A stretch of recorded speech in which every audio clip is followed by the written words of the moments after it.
நான் தான் கஷ்டப்பட்டு இந்த வேலைய வாங்கினேன். என் திறமைக்கு தான் எனக்கு இந்த அளவு ப்ரமோஷன் கிடைச்சிருக்கு. நான் உயர்வா இருக்கிறேன். என் வீட்ல என் ஒய்ஃப் வந்து ஒரு பலவீனமான பாண்டம். எங்க அம்மாவும் பலவீனமானவங்க. நான் தான் அவங்கள காப்பாத்துறேன்னு நெனச்சிட்டு சொல்லிட்டு இருக்கிறீங்களா? அப்படிப்பட்ட ஆணா நீங்க இருந்தீங்க அப்படின்னா, உங்களுக்கு தான் இந்த வீடியோ. நீங்க பலவீனமான பாண்டம்னு உங்க குடும்பத்தில இருக்க உங்க மனைவியவோ, உங்களுடைய பெற்ற உங்க தாயையோ, இல்ல உங்க சகோதரியோ நெனச்சிட்டு இருக்கீங்க இல்லையா?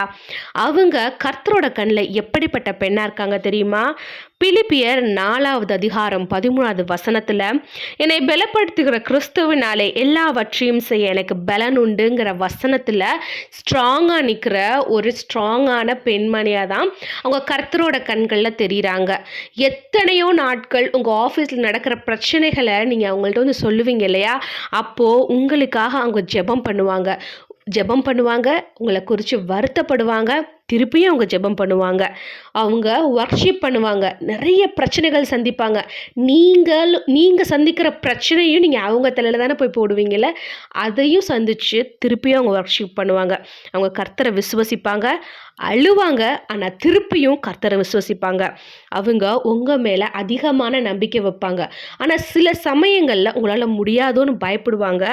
திரும்பியும் கர்த்தர் மேல நம்பிக்கைய வச்சு நீங்க செய்வீங்கன்னு விசுவசிப்பாங்க. பல நாட்கள் உங்க நாட்கள காட்டிலும் அவங்க நாள் வந்து பெர்ஃபெக்ட்டா இருக்காதுங்க. ரொம்பவே கஷ்டப்படுவாங்க. சொல்ல முடியாத கஷ்டமா இருக்கும். உங்கள்ட்ட சொன்னா ஒர்க் ப்ரெஷர்னால நீங்களும் கஷ்டப்படுவீங்கன்னு உங்கள்ட்ட சொல்ல மாட்டாங்க. இரவு நேரங்கள்ல அழுவாங்க. கர்த்தர்கிட்ட மட்டும் தான் அவங்களோட கஷ்டங்கள சொல்லிட்டுருப்பாங்க.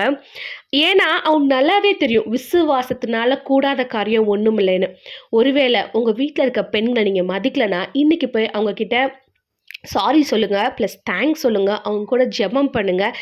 ஏன்னா, உங்க உயர்வுக்கு முக்கியமான காரணம் அவங்க தான்.